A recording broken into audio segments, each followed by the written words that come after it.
मध्य प्रदेश के जिला दतिया से आ रही खबर। दतिया के सेवड़ा में कांग्रेस विधायक घनश्याम सिंह के नेतृत्व में कांग्रेस ने धरना किया। पेट्रोलियम पदार्थों के मूल्य बढ़ रहे हैं, जिसको लेकर विरोध किया। केंद्र सरकार के विरुद्ध नारेबाजी की गई। पेट्रोलियम पदार्थों को मूल्य बढ़ोतरी के विरोध में सेवड़ा बस स्टैंड पर शनिवार को कांग्रेस विधायक घनश्याम सिंह के नेतृत्व में कांग्रेस के नेता व अन्य कई लोगों ने सांकेतिक धरना किया। धरना प्रदर्शन किया गया।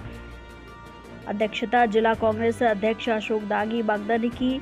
आपको बता दें कि धरना को संबोधित कर विधायक घनश्याम सिंह ने कहा कि केंद्र सरकार महंगाई को नियंत्रण में करने में नाकाम साबित हुई है। पेट्रोलियम पदार्थों, डीजल, पेट्रोल व रसोई गैस की कीमतों में लगातार बढ़ोतरी की जा रही है, जिसका सीधा असर आम आदमी की जरूरतों की चीजों की कीमतों पर पड़ रहा है।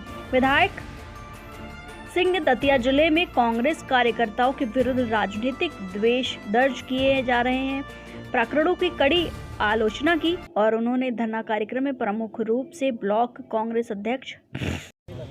ये रेगुलर धरना प्रदर्शन नहीं है, सांकेतिक धरना प्रदर्शन है, इसलिए ये दिन भर नहीं चलाएंगे। लगभग 2 घंटे चलेगा।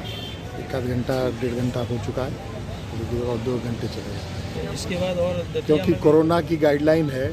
देखिए, ईमानदारी से तो ये आंदोलन भी हम लोग नहीं कर सकते, गैरकानूनी है। धारा 144 लगी है, 6 लोग से ज़्यादा नहीं बैठ सकते। और मेरा ये आरोप है कि कोरोना लगभग ख़त्म हो गया है। बहुत सी चीज़ों में सरकार छूट दे रही है। बाज़ार पूरा खुल रहा है। अब तो इतवार को भी बाज़ार खोलने की छूट देती है। धार्मिक प्रतिष्ठान खुल रहे हैं, मंदिर खुल गए, धीरे धीरे सब खुलते जा रहे हैं। यहाँ तक कि स्कूल कॉलेज खुलने की भी बातचीत चल रही है, उस पर विचार चल रहा है। लेकिन केवल एक गतिविधि, राजनीतिक गतिविधि, अभी तक उस पर कोई छूट नहीं दी है। वो ये इसलिए नहीं दे रहे हैं कि विपक्ष अपनी आवाज़ न उठा सके। वो जानते हैं जनता बहुत नाराज़ है। विपक्ष हमारी कमियों को लेकर सड़कों पर जाएगी तो जनता उमड़ पड़ेगी। इसलिए जानबूझकर राजनीतिक गतिविधियों के लिए बिल्कुल छूट नहीं दे रहे। कायदे से आज का ये आयोजन भी अवैध है। हम लोगों पे सबके ऊपर धारा 188 में केस रजिस्टर होना चाहिए, लेकिन उनकी हिम्मत नहीं है। थोड़ी सी मर्यादा ये हम रखें कि हम भी खुलकर उल्लंघन नहीं कर रहे। एक आप ये कह लें कि एक बीच का रास्ता निकल रहा है, हम भी थोड़ा मर्यादित होकर काम कर रहे हैं अपना, और वो लोग भी अनदेखी कर रहे हैं। और वो इसलिए, मेरी तो बात हुई है कलेक्टर से, एसपी से इस बारे में। हमने उनको कह दिया था कि अगर राजनीतिक गतिविधियां सरकार नहीं खुलने दे रही तो फिर सत्ता पक्ष की राजनीतिक गतिविधियां क्यों चल रही हैं। बंगाल में चुनाव के बाद भारतीय जनता पार्टी ने पूरे देश में धरना प्रदर्शन किया था कि हमारे ऊपर हमारे कार्यकर्ताओं की हिंसा की जा रही है। हर मंडल स्तर पे धरना प्रदर्शन किया। आज सत्ताधारी पक्ष सरकारी कार्यक्रम के बहाने पूरा राजनीतिकरण कर रहा है। मंत्री जी नरोत्तम मिश्रा जी दतिया आते हैं हर शनिवार इतवार। कम से कम 8 कार्यक्रम उनके होते हैं, जिसमें कम से कम 150-200 कार्यकर्ता तो उनके साथ बढ़ जाता था। डीजल या पेट्रोल की कीमत तो पूरे देश में हंगामा करते थे। आज इनने बिल्कुल मनमानी कर रखी है। अंतर्राष्ट्रीय दाम तेल के कम है, लेकिन लगातार दाम बढ़ते जा रहे हैं और रोज़ 15-20 पैसे 30 पैसे रोज़ बढ़ा रहे हैं। वो इसलिए बढ़ा रहे हैं कि जनता को एकदम से महसूस ना हो। अगर 3-4 रुपये 5 रुपये इकट्ठा बढ़ाते तो हंगामा होता।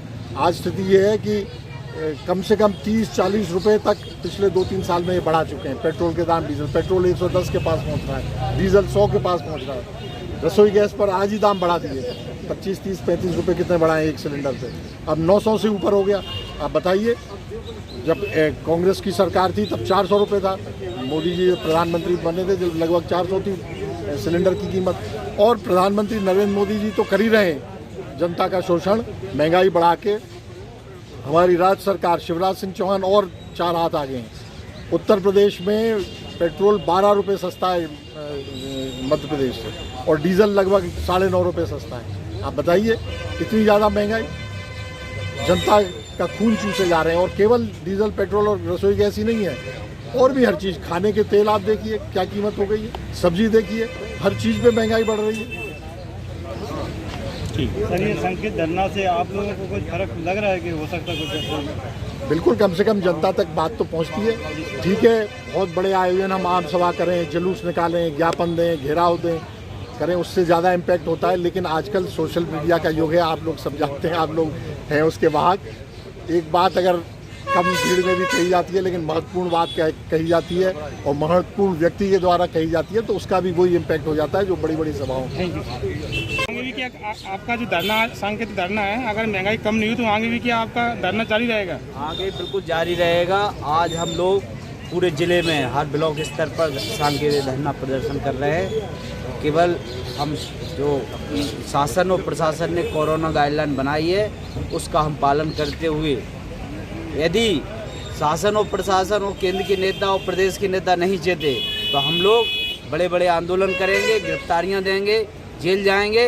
और जब तक आम जन को, आम लोगों को इस महंगाई से राहत नहीं मिलेगी, जब तक हम अंतिम छोर तक इसकी लड़ाई लड़ेंगे। अपने पास के प्रदेश में अपने यहाँ से 10 रुपये सस्ता पेट्रोल डीजल है, उसके बारे में क्या कहेंगे? बिल्कुल है, ये केवल राज्य सरकार को ही कम करना चाहिए। अगर केंद्र सरकार नहीं कर रही है तो जो अपने आप को मामा कहते हैं प्रदेश का, जो अपने आप को मुखिया कहते हैं प्रदेश का, उनको सोचना चाहिए कि कम से कम राज्य सरकार तो 10-12 रुपये जो अंतर है केवल राज्य सरकार कम कर दे। आज 36 रुपये वो टैक्स ले रहे हैं पर लीटर पे, तो ये तो कर सकते हैं। अगर ये करेंगे तो अपना यूपी और एमपी का सेम हो जाएगा डीजल पेट्रोल। आज तो महिला भी नाराज है, 84 रुपये प्रति गैस सिलेंडर बढ़ गया है। बिल्कुल, महिलाएं नाराज हैं। महिलाएं आज से नहीं हैं, इस भ्रष्ट मोदी से जब से नाराज हैं, जब से नोटबंदी हुई थी।